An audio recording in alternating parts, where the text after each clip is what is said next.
그러면 이런 거는 한번 생각을 해보고 싶은 게 저 이런 거 한번 여쭤봐야겠다라고 생각을 했어요. 부자로 될 수 있다 그랬잖아요. 100억 부자. 네네. 그러면 유의미한 그 100억 부자를 향해서 100억까지도 솔직히 안 바래요. 예를 들어서 내가 한 50억 정도 네네. 그거 반만 욕심을 줄여서 저희 50억만 갑시다. 50억? 어떨까요? 네, 50억. 네, 제 부인은 목표가 30억이래요. 네, 채팅방 그거 좀 보고. 네, 하여튼 지금 여전히 코인에 지금. 네네네. 근데 50억이라고 했을 때 네. 그 50억을 갈 수 있을 만한 뭔가 유의미한 시작하는 돈. 네. 그러니까 100만 원으로 시작을 해서 50억이 된다는 건 어렵죠. 그렇죠. 뭐 이론상으로는 가능하겠지만 네, 이제 늙어야 되죠. 아, 그죠. 네, 100만 원 아니면 막 계속 시작하면. 연상을 먹던지. 그렇죠. 근데 그거는 이제 연상을 해서 50억 갈 때까지 연상 가는 주식은 없으니까 없죠. 이제 벌기가 어렵고 네. 대략 봤을 때 그러니까 투자 전문가라고 가정할게요. 투자 네. 전문가로서 실력은 있는데 네. 내가 내 돈을 투자해 본 적은 별로 없는 사람들이 네. 아, 나 이제 실력은 됐으니까 내 돈 한번 벌어봐야 되겠다라고 이제 이른바 개미 슈퍼 개미. 매미. 매미. 네. 매니저 개미가 되려고 네. 이제 개인 투자를 시작하시는 분들을 보면 요새는 많이 내려왔는데 원래는 한 10억 언저리. 10억 정도. 네. 그러니까 적으신 분들은 뭐 2, 3억도 받고요. 네. 많으신 분들은 2, 30억도 받는데 네. 하여튼 10억 전후에서 이제 많이들 퇴사를 하세요. 이제 근로소득이 네. 별로 의미가 없다. 예를 들면 10억이면 네. 20% 하면 2억이잖아요. 그죠. 10% 하면 1억이고. 네. 근데 그러면 근로소득보다 많아지는 지점인 것 같아요. 네네. 그렇게 되면 이제 나와서 내가 한번 50억, 100억을 만들어 보겠다. 네. 근데 그거를 그분들이 10억씩 해가지고 매년 20%씩 해가지고 네. 10억을 100억을 만드는 건 아니에요. 그 그러려면 어떤 10년 식으로- 이상 걸리거든요. 어떤 식으로 되나요? 그걸 봤을 때 그분들은 빌드가 보통. 100억이 되신 분들은 네. 10억을 가지고 나와서 네. 그걸 한 5년, 3년, 5년 이내에 100억 만드시더라고요. 되는 분들은. 안 되는 분들은 계속해서 네. 이제 10억 해서 10% 먹고 팔고 뭐 이렇게 해서 생활비 쓰시고 하시는 거고. 네네. 그런 분들은 근데 그러려면 네.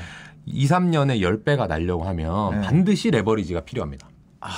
레버리지를 태우시는구나. 반드시. 네. 네. 그 다음에는 줄이세요.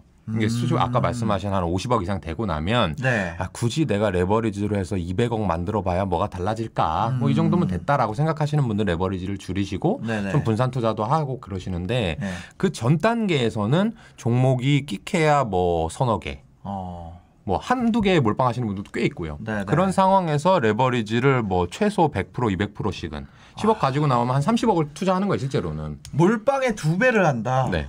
그러면 그게 예를 들면 2배가 났어요. 그 주식이. 네. 그러면 60억 되는 거에서 네. 내가 빌린 돈은 뭐 사실은 20억이니까 네. 갚으면 40억 남는 거잖아요. 네. 그럼 그럼 50억 바로 된 거죠. 한 번만 2배짜리 찾아서 레버리지 몰빵을 하면 50억이 금방 돼요. 근데 그랬다가도 또 그 100억을 똑같이 하시는 분은 네. 5억, 10억도 금방 돼요. 다시 금방 됩니다. 그래서 그게 정말 실력이 있는 사람과 네. 운대를 잘 타고났는데 본인이 네. 정말 요새 말하는 야수의 심장을 가지고 투자하신 분들과는 달라요. 네. 그래서 저는 그렇게 안 합니다. 저는 그렇게 레버리지 몰빵을 하고 있지도 않고 네네. 그렇게 하면 큰일 난다고 생각을 해요. 네. 신용을 써서도 안 되고 주식담보대출을 써서도 안 되고 네. 그냥 적당히 한 20, 30% 정도 연간 목표를 하면 이 정도는 저는 이룰 수 있는 것 같거든요. 이룰 수 있다. 그러면 3년에 2배가 되는 숫자입니다. 3년에 2배. 3년에 2배. 네. 3년에 2배라고 하는 것은 6년에 4배, 네. 9년에 8배잖아요. 네. 그럼 지금 5억이 있으면 네. 10년 후에 네. 40억이 되는 거예요. 대박이네. 그러면 제가 이제 38이니까 48살에 50억 정도 있으면 네. 뭐 나름 자산가에 들어갈걸요 아마? 이 그죠. 통계청 자료를 보면. 그죠. 그러니까 불가능한 수치는 아닙니다. 그러면 3년에 2배를 목표로 한다 그러면 한 5억으로 시작을 해도 네. 그렇죠? 8배면은 40억. 40억이잖아요. 네. 8년 만에. 8년 만에. 네. 아니 9년 만에. 예, 예. 10년이면 한 10배 되겠네요. 그렇죠. 그렇죠. 저희가 딱 그렇게 해가지고 지금 10년에 10배, 12년에 10배 했거든요. 저희가. 근데 그 시작점이 너무 작아가지고 네. 지금 뭐 수십억이 있진 않은데 네. 어쨌든 간에 회사 돈은 많이 불어나고 있는 상황이죠. 10년에 10배. 그러니까 일찍 시작하는 게 진짜 중요한 거예요. 그러니까 제대로 시작을 하면 네. 일찍 할수록 좋네요. 공부는 그렇죠. 주식 공부는 일찍 시작할수록 무조건 좋네요. 그럼요. 내가 그 돈을 온전히 잘 투자할 수 있는 실력이 네. 제가 봤을 때는 한 30대에는 최소 돼야 돼요. 그럼 이런 거는 어때요? 저 주식 할 때 댓글에 이런 거 많이 달리거든요. 네. 펀드 매니저랑 원숭이랑 대결한 케이스. 그거 많이 들어보셨죠? 맞아요. 그럼 그게 주식이 과연 공부가 가능한 영역이냐? 네. 에로 귀결이 되거든요. 네. 그렇게 해서 뭐 상위 뭐 S&P 500을 놓고 다트 던지기를 해서 사는 거랑 뭐 차이가 없다. 맞아요. 맞아요라고 하면 어떡해요? 아니 그 얘기가 맞다는 거고. 아니 오해하지 마세요. 모든 펀드 매니저가 네네네. 원숭이보다 못하다가 아니고. 네네네. 근데 그거는 약간 네. 이 함정이 숨어 있는 게. 네. 그 펀드 매니저 분들이 네. 지금은 그렇지 않은 펀드 매니저들이 많이 생겨났는데 네. 한 제가 주식 처음 시작할 때쯤 네. 2007년에 시작했으니까 한 10년 전만 해도라도 네.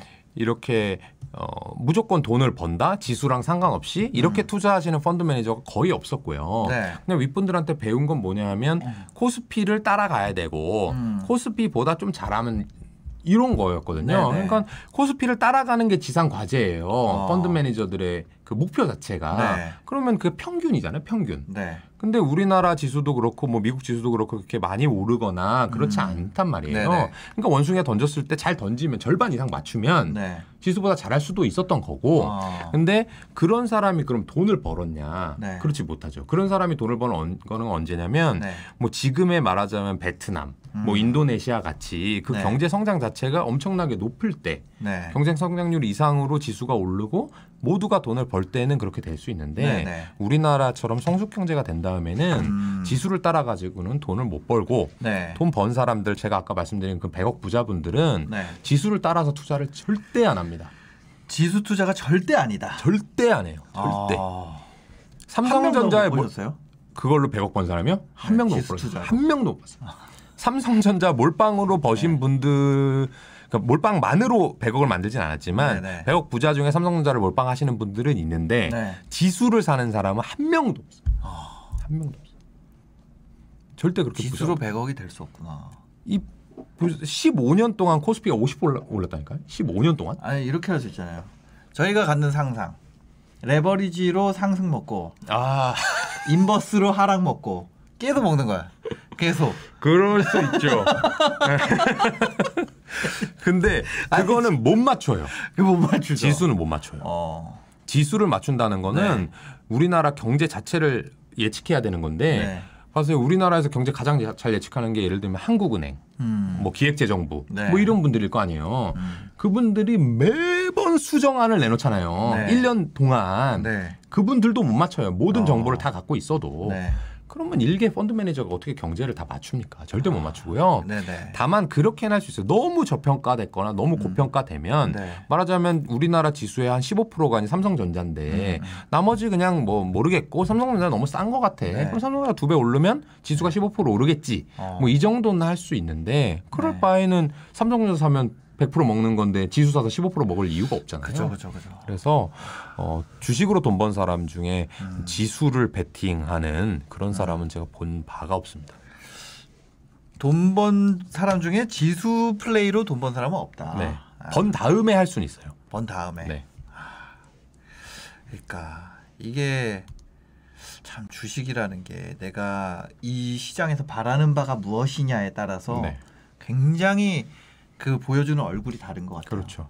어떤 사람은 이제 진짜 말 그대로 그냥 적립식으로 퇴직연금 IRP를 운용하는 한 방안으로서 네. 주식시장을 바라보는 사람도 있고 네. 어떤 사람은 내 계층을 바꿀 수 있는 기회의 장으로서 바라보는 사람도 있고 그렇죠. 어떤 사람은 진짜 말 그대로 합법적인 도박장으로 바라보는 사람도 있고 네.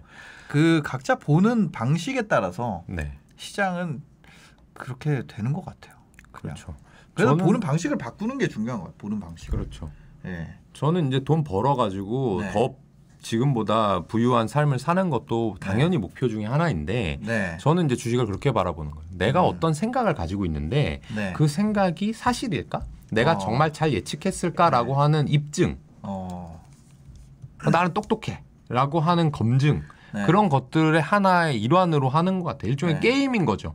퀴즈 풀어가지고 맞추면 기분 좋듯이 그렇죠. 이게 이런 사회 현상이 발생했으면 이 주식이 이렇게 되겠네? 라고 내가 1년 전에 봤어. 근데 실제로 그렇게 됐어. 그럼 되게 뿌듯하거든요. 먼저 본 사람이 돈 버는 거죠. 돈도 벌면서. 그러니까 상금 있는 퀴즈 대회를 하고 있는 거죠. 계속해서.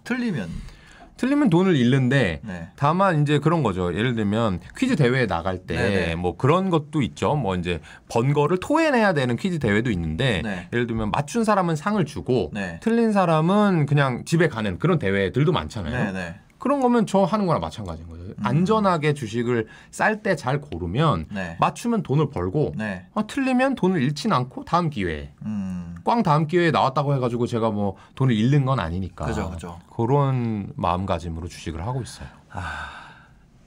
알겠습니다. 그러니까 그거네요. 단도 투자. 그렇죠. 네, 맞네요. 단도 투자 그 지금 책 제목이 단도 투자가 아닐 거예요. 지금 이름을 바꿨을 건데. 하여튼 모니시 파브라이라는 분이 쓴 책입니다. 인도계 미국 투자자. 그분의 책을 꼭 읽어보시고 다만 제가 저번에 말씀드렸던 그 책 2권 다 읽고 그 다음에 그건 조금 어렵거든요. 단도 투자는. 그 다음에 읽으셔도 될 것 같아요.